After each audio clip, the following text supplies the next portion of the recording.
Chapter 18: When You'll Believe Anything. Appealing Fictions and Why Stories Are More Powerful Than Statistics. Imagine an alien dispatched to Earth. His job is to keep tabs on our economy. He circles above New York City trying to size up the economy and how it changed between 2007 and 2009. On New Year's Eve 2007, he hovers over Times Square. He sees tens of thousands of happy partygoers surrounded by bright lights, monstrous billboards, fireworks, and TV cameras. He comes back to Times Square on New Year's Eve 2009. He sees tens of thousands of happy partygoers surrounded by bright lights, monstrous billboards, fireworks, and TV cameras. It looks about the same. He cannot see much difference. He sees roughly the same number of New Yorkers hustling around the city. Those people are surrounded by the same number of office buildings, which house the same number of desks with the same number of computers hooked to the same number of internet connections. Outside the city, he sees the same number of factories and warehouses connected by the same highways carrying the same number of trucks. He gets a little closer to the ground and sees the same universities teaching the same topics and handing out the same degrees to the same number of people. He sees the same number of patents protecting the same groundbreaking ideas. He notices that technology has improved. Everyone in 2009 carries smartphones that didn't exist in 2007. Computers are now faster, medicine is better, cars get better gas mileage, solar and fracking technology has advanced, social media has grown exponentially. As he flies around the country, he sees the same. Around the globe, more of the same. The economy is in about the same shape, maybe even better in 2009 as it was in 2007, he concludes. Then he looks at the numbers. He's shocked that U.S. households are 16 trillion poorer in 2009 than they were in 2007. He's dumbfounded that 10 million more Americans are unemployed. He's in disbelief when he learns the stock market is worth half of what it was 2 years before. He can't believe that people's forecast of their economic potential has plunged. I don't get it, he says. I've seen the cities. I've looked at the factories. You guys have the same knowledge, the same tools, the same ideas. Nothing has changed. Why are you poorer? Why are you more pessimistic? There was one change the alien couldn't see between 2007 and 2009. The stories we told ourselves about the economy. In 2007, we told a story about the stability of housing prices, the prudence of bankers, and the ability of financial markets to accurately price risk. In 2009, we stopped believing that story. That's the only thing that changed, but it made all the difference in the world. Once the narrative that home prices will keep rising broke, mortgage defaults rose, then banks lost money, then they reduced lending to other businesses, which led to layoffs, which led to less spending, which led to more layoffs, and on and on. Other than clinging to a new narrative, we had an identical, if not greater, capacity for wealth and growth in 2009 as we did in 2007. Yet the economy suffered its worst hit in 80 years. This is different from, say, Germany in 1945, whose manufacturing base had been obliterated, or Japan in the 2000s, whose working age population was shrinking. That's tangible economic damage. In 2009, we inflicted narrative damage on ourselves, and it was vicious. It's one of the most potent economic forces that exists. When we think about the growth of economies, businesses, investments, and careers, we tend to think about tangible things. How much stuff do we have, and what are we capable of? But stories are, by far, the most powerful force in the economy. They are the fuel that can let the tangible parts of the economy work, or the brake that holds our capabilities back. At the personal level, there are two things to keep in mind about story-driven world when managing your money. Number one, the more you want something to be true, the more likely you are to believe a story that overestimates the odds of it being true. What was the happiest day of your life? The documentary, How to Live Forever, asked that innocent question to a centenarian who offered an amazing response. Armistice Day, she said, referring to the 1918 agreement that ended World War I. Why, the producer asked. Because we knew there would be no more wars ever again, she says. World War II began 21 years later, killing 75 million people. There are many things in life that we think are true because we desperately want them to be true. I call these things appealing fictions. They have a big impact on how we think about money, particularly investments and the economy. An appealing fiction happens when you are smart, you want to find solutions, but face a combination of limited control and high stakes. They are extremely powerful. They can make you believe just about anything. Take a short example. Ali Hajjai's son was sick. Elders in his Yemeni village proposed a folk remedy: shove the tip of a burning stick through his son's chest to drain the sickness from his body. After the procedure, Hajjai told the New York Times, "When you have no money and your son is sick, you'll believe anything." Medicine predates useful medicine by thousands of years. Before the scientific method and the discovery of germs, there was bloodletting, starvation therapy, cutting holes in your body to let the evils out, and other treatments that did nothing but hasten your demise. It seems crazy, but if you desperately need a solution and a good one isn't known or readily available to you, the path of least resistance is toward Taji's reasoning, willing to believe anything, not just to try anything, but believe it. Chronicling the Great Plague of London, Daniel Defoe wrote in 1722, "The people were more addicted to prophecies and astrological conjurations, dreams, and old wives' tales than ever they were before or since. Almanacs frightened them terribly. The posts of houses and corners of streets were plastered over with doctors' bills and papers of ignorant fellows, quacking and inviting the people to come to them for remedies, which was generally set off with such flourishes as these: infallible preventative pills against the plague, never failing preservatives against the infection, sovereign cordials against the corruption of the air. The plague killed a quarter of Londoners in 18 months. You'll believe just about anything when the stakes are that high. Now think about how the same set of limited information and high stakes impact our financial decisions. Why do people listen to TV investment commentary that has little track record of success? Partly because the stakes are so high in investing. Get a few stock picks right, and you can become rich without much effort. If there's a 1% chance that someone's prediction will come true, and it coming true will change your life, it's not crazy to pay attention just in case. There are so many financial opinions that once you pick a strategy or side, you become invested in them both financially and mentally. If you want a certain stock to rise tenfold, that's your tribe. If you think a certain economic policy will spark hyperinflation, that's your side. These may be low probability bets. The problem is that viewers can't or don't calibrate low odds like a 1% chance. Many default to a firm belief that what they want to be true is unequivocally true, but they're only doing that because the possibility of a huge outcome exists. Investing in one of the only fields that offers daily opportunities for extreme rewards. People believe in financial quackery in a way they never would for, say, weather quackery, because the rewards for correctly predicting what the stock market will do next week are in a different universe than the rewards for predicting whether it'll be sunny or rainy next week. Consider that 85% of active mutual funds underperformed their benchmark over 10 years ending 2018. That figure has been fairly stable for generations. You would think an industry with such poor performance would be a niche service and have a hard time staying in business, but there's almost $5 trillion invested in these funds. Give someone the chance of investing alongside the next Warren Buffett, and they'll believe with such faith that millions of people will put their life savings behind it. Or take Bernie Madoff. In hindsight, his Ponzi schemes should have been obvious. He reported returns that never varied. They were audited by a relatively unknown accounting firm, and he refused to release much information on how the returns were achieved. Yet Madoff raised billions of dollars for some of the most sophisticated investors in the world. He told a good story, and people wanted to believe it. This is a big part of why room for error, flexibility, and financial independence, important themes discussed in previous chapters, are indispensable. The bigger the gap between what you want to be true and what you need to be true to have an acceptable outcome, the more you are protecting yourself from falling victim to an appealing financial fiction.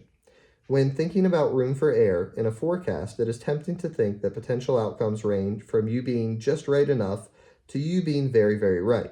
But the biggest risk is that you want something to be true so badly that the range of your forecast isn't even in the same ballpark as reality. In its last 2007 meeting, the Federal Reserve predicted what economic growth would be in 2008 and 2009. Already weary of a weakening economy, it was not optimistic. It predicted a range of potential growth: 1.6% growth on the low end, 2.8% on the high end. That was its margin of safety, its room for error. In reality, the economy contracted by more than 2%, meaning the Fed's low-end estimate was off by almost threefold. It's hard for a policymaker to predict an outright recession, because a recession will make their careers complicated. So even worst-case projections rarely expect anything worse than just slowish growth. It's an appealing fiction, and it's easy to believe because expecting anything worse is too painful to consider. Policymakers are easy targets for criticism, but all of us do this to some extent. And we do it in both directions. If you think a recession is coming and you cash out your stocks in anticipation, your view of the economy is suddenly going to be warped by what you want to happen. Every blip, every anecdote will look like a sign that doom has arrived. Maybe not because it has, but because you want it to. Incentives are a powerful motivator, and we should always remember how they influence our own financial goals and outlooks. It can't be overstated. There is no greater force in finance than room for error, and the higher the stakes, the wider it should be. Number 2, everyone has an incomplete view of the world, but we form a complete narrative to fill in the gaps. My daughter is about a year old as I write this. She's curious about everything and learns so fast, but sometimes I think about all the stuff she can't comprehend. She has no idea why her dad goes to work every morning. The concept of bills, budgets, careers, promotions, and saving for retirement are completely foreign to her.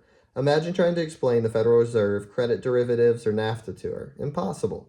But her world isn't dark. She doesn't not wander around in confusion. She does not wander around in confusion. Even at a year old, she's written her own internal narrative of how everything works. Blankets keep you warm, mom snuggles keep you safe, and dates taste good. Everything she comes across fits into one of a few dozen mental models she's learned. When I go to work, she doesn't stop in confusion wondering what salary and bills are. She has a crystal clear explanation of the situation. Dad isn't playing with me, and I wanted him to play with me, so I'm sad. Even though she knows little, she doesn't realize it because she tells herself a coherent story about what's going on based on the little she does know. All of us, no matter our age, do the same thing. Just like my daughter, I don't know what I don't know. So I am just as susceptible to explaining the world through the limited set of mental models I have at my disposal. Like her, I look for the most understandable causes in everything I come across. And like her, I'm wrong about a lot of them, but because I know a lot less about how the world works than I think I do. This is true for the most fact-based of subjects. Take history. It's just the recounting of stuff that already happened. It should be clear and objective. But as B.H. Lindell Hart writes in the book, Why Don't We Learn from History? History cannot be interpreted without the aid of imagination and intuition. The sheer quantity of evidence is so overwhelming that selection is inevitable. Where there is selection, there is art. Those who read history tend to look for what proves them right and what confirms their personal opinions. They defend loyalties. They read with a purpose to affirm or to attack. They resist inconvenient truth since everyone wants to be on the side of the angels, just as we start wars to end all wars. Daniel Kahneman once told me about the stories people tell themselves to make sense of the past. He said, hindsight, the ability to explain the past, gives us the illusion that the world is understandable. It gives us the illusion that the world makes sense, even when it doesn't make sense. That's a big deal in producing mistakes in many fields. Most people, when confronted with something they don't understand, do not realize they don't understand it because they're able to come up with an explanation that makes sense based on their own unique perspective and experiences in the world, however limited those experiences are. We all want the complicated world we live in to make sense, so we tell ourselves stories to fill in the gaps of what are effectively blind spots. What these stories do to us financially can be both fascinating and terrifying. When I'm blind to parts of how the world works, I might completely misunderstand why the stock market is behaving like it is in a way that gives me too much confidence in my ability to know what it might do next. Part of the reason forecasting the stock market and the economy is so hard is because you are the only person in the world who thinks the world operates the way you do. When you make decisions for reasons that I can't even comprehend, I might follow you blindly into a decision that's right for you and disastrous to me. This, as we saw in chapter 16, is how bubbles form. Coming to terms with how much you don't know means coming to terms with how much of what happens in the world is out of your control, and that can be hard to accept. Think about market forecasts. We're very, very bad at them. I once calculated that if you just assume the market goes up every year by its historic average, your accuracy is better than if you follow the average annual forecast of the top 20 market strategists from large Wall Street banks. Our ability to predict recessions isn't much better. And since big events come out of nowhere, forecasts may do more harm than good, giving the illusion of predictability in a world where unforeseen events control most outcomes. Carl Richards writes, risk is what's left over when you think you've thought of everything. People know this. I have not met an investor who genuinely thinks market forecasts as a whole are accurate or useful, but there's still tremendous demand for forecasts in both the media and from financial advisors. Why? Psychologist Philip Tetlock once wrote, we need to believe we live in a predictable, controllable world, so we turn to authoritative-sounding people who promise to satisfy that need. Satisfying that need is a great way to put it. Wanting to believe we are in control is an emotional itch that needs to be scratched, rather than an analytical problem to be calculated and solved. The illusion of control is more persuasive than the reality of uncertainty, so we cling to stories about outcomes being in control. Part of this has to do with confusing fields of precision with fields of uncertainty. NASA's New Horizons spacecraft passed by Pluto 2 years ago. It was a 3 billion mile trip that took 9.5 years. According to NASA, the trip took about 1 minute less than predicted when the craft was launched in January 2006. Think about that. In an untested, decade-long journey, NASA forecast was 99.99998% accurate. That's like forecasting a trip from New York to Boston and being accurate to within 4 millionths of a second. But astrophysics is a field of precision. It isn't impacted by the vagaries of human behavior and emotions like finance is. Business, economics, and investing are fields of uncertainty, overwhelmingly driven by decisions that can't easily be explained with clean formulas like a trip to Pluto can. But we desperately want it to be like a trip to Pluto because the idea of a NASA engineer being in 99.999998% control of an outcome is beautiful and comforting. It's so comforting that we're tempted to tell ourselves stories about how much control we have in other parts of our life, like money. Kahneman once laid out the path these stories take.